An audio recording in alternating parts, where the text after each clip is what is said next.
Assalamualaikum warahmatullahi wabarakatuh. Nama saya Ceptedi Aditya dari kelas manajemen Club. Di sini saya akan menjelaskan tentang etika bisnis dan tanggung jawab sosial perusahaan. Etika bisnis merupakan kode etik dalam penerapan bisnis ataupun perusahaan dalam menjalankan kegiatan bisnisnya, sehingga menjadi paduan atau tuntutan agar bisa memiliki fondasi yang kuat dan juga memiliki nilai-nilai yang tinggi. Sedangkan tanggung jawab sosial merupakan wujud kepedulian suatu entitas pada masyarakat dan lingkungan.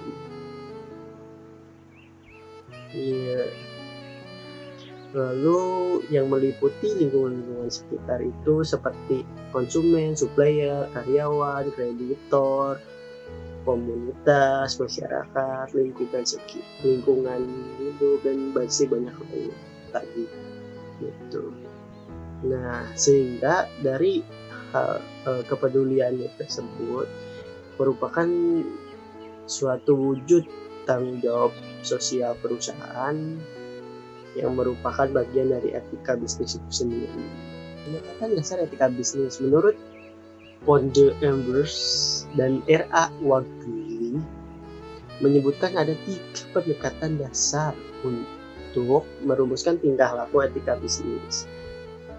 Antara lain utilitarian approach, yaitu setiap tindakan harus didasari pada konsekuensinya.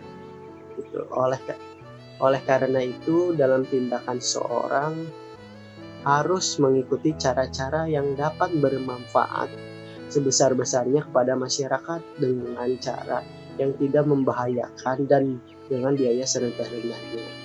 Kedua, individual right approach merupakan setiap orang dalam tindakan dan kelakuannya memiliki hak dasar yang harus dihormati.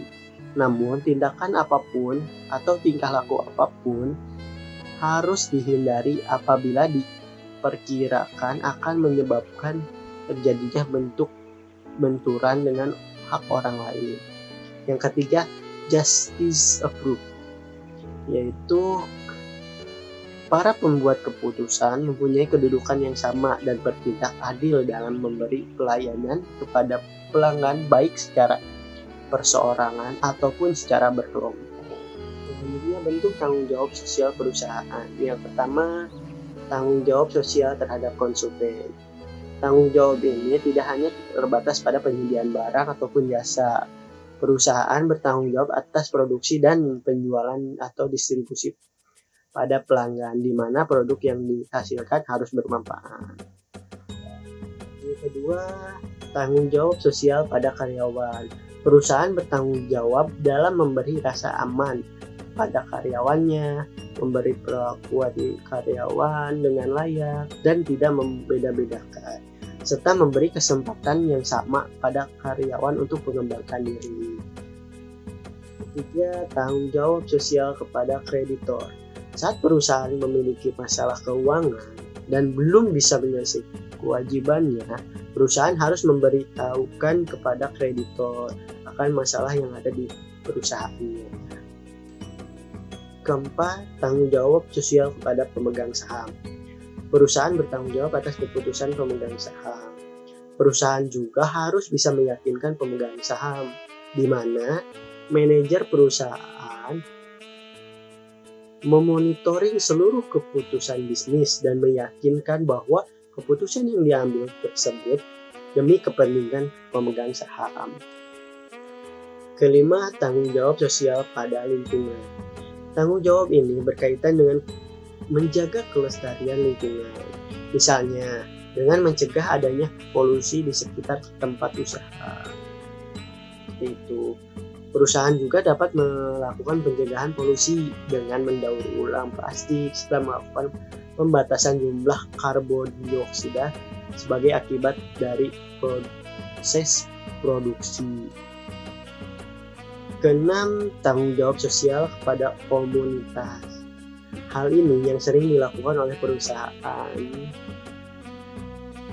adalah dengan memberi bantuan untuk sarana pendidikan, kesehatan, ataupun perbaikan pengadaan infrastruktur yang dibutuhkan oleh masyarakat sekitar. Selanjutnya, manfaat etika bisnis dan tanggung jawab sosial perusahaan.